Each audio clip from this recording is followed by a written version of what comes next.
Parliament నుంచి చూసుకుంటే ముఖ్యంగా నరేంద్ర మోదీ గారు ఎక్కడి నుంచి అయితే పోటీ చేస్తున్నారో అక్కడ అజయ్ రాయ్ గారు ముందంజలో ఉన్నారు అత్యధిక ఓట్లతో అని కూడా వింటున్నాం. అంటే నరేంద్ర మోదీ అంటే ఒక బీజేపీ పార్టీకి ఒక హెడ్. సో అట్లాంటి వ్యక్తి వెనకాల ఉన్నాడంటే చాలా ఆశ్చర్యంగా ఉంది. ఎందుకంటే ఇప్పటివరకు చూసుకుంటే ఎన్ఏ కూడా 292 అంత స్థాయిలో ముందుకుంది. అంటే ఇప్పుడు అతను పరిస్థితి ఎలా ఉండబోతుంది అంటారు? అంటే పెరిగే అవకాశం ఉంటుందా? లేదు, ఆల్రెడీ ఇప్పుడే ఇందాకే మనకు వచ్చింది, మోడీ ఆల్రెడీ బ్రహ్మాండమైన మెజార్టీలకు వస్తున్నాడు. Ajay Rai first round second round లో అజయ్ రాయ్ ముందున్నాడు. దాని తర్వాత మోడీ ఆధిక్యంలోకి వచ్చేసాడు. సో క్లియర్ గా అంటే మోడీ టార్గెట్ ఏంటంటే గతంలో ఆయన కేజ్రీవాల్ మీద 4 లక్షల మెజార్టీతో గెలిచాడు. ఇప్పుడు దాన్ని దాటి 5 లక్షల మెజార్టీ అనేది మోడీకి ఉన్న టార్గెట్. బట్ అంత వచ్చే అవకాశం అయితే లేదు, ఎందుకంటే అజయ్ రాయ్ టఫ్ ఫైట్ ఇచ్చాడు ఇక్కడ. అయితే మోడీ గెలిచే అవకాశం అయితే క్లియర్గా ఉంది.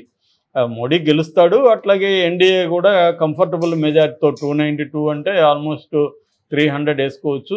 300లో మోడీ ప్రభుత్వం, మోడీ నాయకత్వంలో ప్రభుత్వం ఎన్డీఏ కూటమి అధికారంలోకి వస్తుంది. కాకపోతే వాళ్ళు అనుకున్నట్టుగా అంటే ఒక బీజేపీకి 370 సీట్లు, తర్వాత కూటమికి ఎన్డీఏ కూటమికి 400 సీట్లు అనేది మోడీ టార్గెట్. అది రీచ్ అయ్యే అవకాశం లేదు, ఎందుకంటే ఛాన్సే లేదు. 292లోనే ఉంది, 300 ఇంకా క్రాస్ అవ్వలేదు. సో 300 క్రాస్ అయినా కూడా 305 అటు వచ్చే అవకాశం ఉంది. అంటే ఇక్కడ ప్రశాంత్ కిషోర్ జోషి కూడా తప్పైందని చెప్పచ్చు. ప్రశాంత్ కిషోర్ ఏమన్నాడు, ఎన్డీఏకి 350 వరకు వస్తుంది, మోడీ అంటే బీజేపీకి సొంతంగా 303 వచ్చింది గతంలో, ఆ 303 దాటుతుంది కానీ తగ్గదు, 10 ఎక్కువే ఉంటుంది అనేది ప్రశాంత్ కిషోర్ చెప్పాడు. కానీ ఇక్కడ చూస్తే ఇప్పుడు ఎన్డీఏ కూటమి 292కి ఆగిపోయింది ఇప్పటి వరకు చూస్తే. ఆ రకంగా మోడీ గవర్నమెంట్ ఫామ్ చేస్తాడు కానీ మోడీకి వాళ్ళు అనుకున్నట్టుగా అంత కంట్రోల్ ఉండదు. At the same time India కూటమి కూడా చాలా గట్టిగానే పెర్ఫామ్ చేసింది. 224 ఇండియా కూటమి ఆధిక్యతలో ఉంది. ఒక 27 అదర్స్ ఉన్నారు కాబట్టి ఒకవేళ 27ని రేపు బీజేపీ తీసుకున్నా కూడా వాళ్ళకి మ్యాక్సిమం 310 అట్లాగే ఉంటుంది అనమాట. అందుకని స్ట్రాంగ్ ప్రతిపక్షం ఉంటుంది. స్ట్రాంగ్ ప్రతిపక్షం ఉండడం ఎప్పుడైనా కూడా ప్రజాస్వామ్యంలో అవసరం. అది అక్కడ ఉంది. నిజానికి ఆంధ్రప్రదేశ్లో స్ట్రాంగ్ ప్రతిపక్షం లేదు. ఇప్పుడు 23కి వెళ్ళింది. నాకు తెలిసి ఆ 23 కూడా చంద్రబాబు లాగేసుకుంటాడు. జగన్ ఒకడే మిగలొచ్చు అక్కడ. ఆంధ్రప్రదేశ్లో జగన్ అయితే లాగేసుకోలేదు, 4 మాత్రమే పక్కకు వచ్చారు. చంద్రబాబు ఊరుకో ఉండడు, ఖచ్చితంగా వైసీపీని నేలమట్టం చేసి 23లో 22ని ఇటు లాగేసి చంద్రబాబు ఏం చేస్తాడంటే జగన్ని జైలుకి పంపిస్తాడు. సో 23లో 22 ఇటు వచ్చేస్తారు. సో క్లియర్గా అక్కడ 22 కాకపోయినా ఏ 16, 17 వస్తారు. సో అందువల్ల వైసీపీని నేలమట్టం చేసేదానికి చంద్రబాబు శాయశక్తులు ట్రై చేస్తాడు. అయ్యే అవకాశం కూడా కనిపిస్తూ ఉంది. ఎందుకంటే జగన్ జైలుకి వెళ్ళిపోతాడు. వాళ్ళ ఇంట్లో గతంలో అయినా షర్మిలా ఉండింది, ఇప్పుడు షర్మిలా కూడా లేదు. సో ఆ రకంగా సో ఇప్పుడు ఆల్రెడీ నాకు తెలిసి గెలిచిన వాళ్ళు టచ్లోకి వచ్చేస్తారు ఈరోజు రేపు. గవర్నమెంట్ ఫామ్ అయ్యే లోపలే వాళ్ళు జంప్ అయిపోతారు వైసీపీ నుంచి. అంటే ఆల్రెడీ మనం వైఎస్ఆర్సీపీ నుంచి కొంతమంది అభ్యర్థులు ఆల్రెడీ జంప్ అవడానికి ప్రయత్నించారని కూడా అవును మనం కౌంటింగ్ ముందు రోజు చెప్పారు. అవును. సో అంటే ఇప్పుడు అదంతా కూడా నిజమయ్యే పరిస్థితి ఉంది. ఏదేమైనా మోడీ ఓడిపోయే ప్రసక్తి అయితే లేదు. క్లియర్ గా మోడీ కూడా వారణాసిలో గెలుస్తున్నాడు. బట్ ఆయన అనుకునే 5 ఇది మాత్రం అంటే 5 లక్షల మెజారిటీ మాత్రం రాదు. కానీ మోడీ గారికి టఫ్ ఫైట్ ఇచ్చిన అజయ్ రాయ్ కి నిజంగా గ్రేట్ అనే చెప్పాలి. గ్రేట్. అవును, అజయ్ రాయ్ అక్కడ వారణాసిలో అతను అంటే లోకల్, అతను కాంగ్రెస్ నుంచి పోటీ చేశాడు.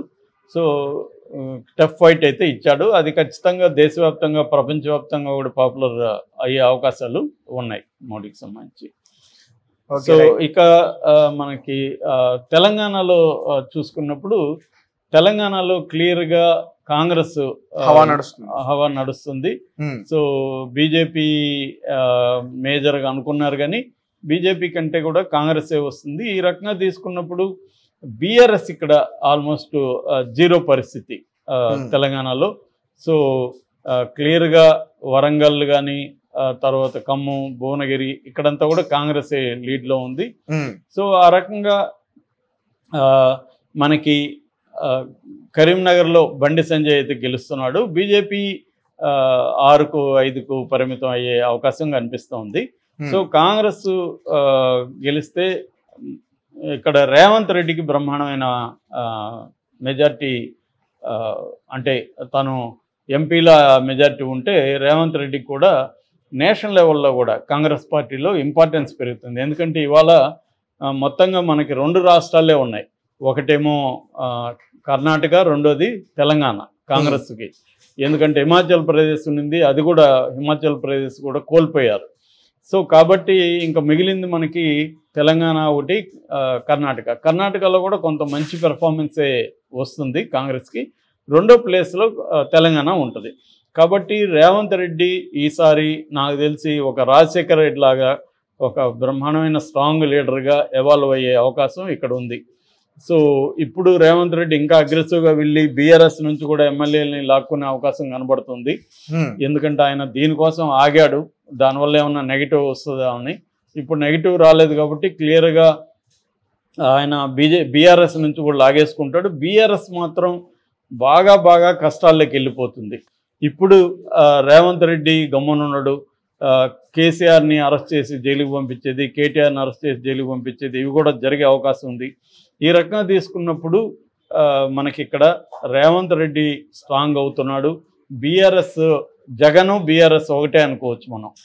అంటే జగన్ ఎట్లాగైతే అక్కడ మొత్తం కంప్లీట్గా అతని లైఫ్ రూయిన్ అయిపోతా ఉంది, అలాగే ఇక్కడ కేసీఆర్ లైఫ్ కూడా రూయిన్ అయిపోయే అవకాశం ఉంది. కేసీఆర్ కానీ కేటీఆర్ కానీ వీళ్ళందరూ కూడా జైలుకి వెళ్ళే అవకాశం క్లియర్గా కనిపిస్తూ ఉంది ఈ రిజల్ట్స్లో. ఎందుకంటే కాంగ్రెస్ బ్రహ్మాండంగా చేస్తుంది కాబట్టి బీజేపీని కూడా డామినేట్ చేసి కాంగ్రెసే నెంబర్ 1 అవుతుంది. ఎట్లాగో కాంగ్రెస్కి ఎంఐఎం మద్దతు ఇక్కడ ఉంటుంది కాబట్టి కాంగ్రెస్ ఎంఐఎం ఇక్కడ గట్టిగా కలిసినప్పుడు బీజేపీ వర్సెస్ కాంగ్రెస్ అనేదే ఇంకా బలంగా మనకి రాబోతుంది నెక్స్ట్ ఎలక్షన్లకి, 2028 ఎలక్షన్లకి ఇక్కడ అసెంబ్లీలో. సో బీఆర్ఎస్ అనేది ఆ టైంకి కంప్లీట్గా మటాష్ అయిపోయే అవకాశాలు క్లియర్గా కనబడుతున్నాయి. సో ఆ రకంగా తెలంగాణలో మాత్రం క్లియర్గా రేవంత్ రెడ్డి ఒక బ్రహ్మాండమైన లీడర్గా ఎవాల్వ్ అయ్యే అవకాశం ఉంది. రెండోది రేవంత్ రెడ్డి అక్కడ చంద్రబాబు ఉంటారు కాబట్టి వీళ్ళిద్దరి మధ్య కూడా మంచి రేపో ఉండే అవకాశం ఉంది. ఆల్రెడీ రేవంత్ రెడ్డి ఎవరు వచ్చినా కూడా నేను కోఆపరేట్ చేస్తాను, 2 రాష్ట్రాలు డెవలప్ అవ్వాలన్నారు. సో ఆ రకంగా ఇంతకుముందు కేసీఆర్ జగన్ ఉన్నప్పుడు కూడా కోఆపరేట్ చేసుకున్నారు కానీ రాష్ట్రాలకి ఒరిగింది ఏమీ లేదు. అంటే ఇక్కడ నుంచి రావాల్సిన బకాయిలు కానీ అవేమీ తెప్పించుకోలేకపోయాడు జగన్. ఇప్పుడేమన్నా విభజన హామీలకు సంబంధించి ఇక్కడ రావాల్సిన బకాయిలు అవన్నీ చంద్రబాబు తెప్పించుకోగలరా అనేది చూడాలి. ఎందుకంటే చంద్రబాబుకి అటు మోడీ సపోర్ట్ ఉంటుంది, ఇటు ఇక్కడ రేవంత్ రెడ్డి సపోర్ట్ ఉంటాడు కాబట్టి వీళ్ళిద్దరు కలిసి రాష్ట్రాన్ని డెవలప్ చేస్తారనేది మనం చూడాల్సిన అవసరం అయితే ఉంది. ఏదేమైనా తెలంగాణలో కాంగ్రెస్ హీరో ప్లేస్లకి వచ్చేసింది, బీజేపీ సైడ్ క్యారెక్టర్లకి వచ్చింది. ఈ విలన్ లాస్ట్లో ఎట్లయితే దెబ్బతింటారో ఆ విధంగా కేసీఆర్ దెబ్బతిన్నాడని మనం చెప్పుకోవచ్చు.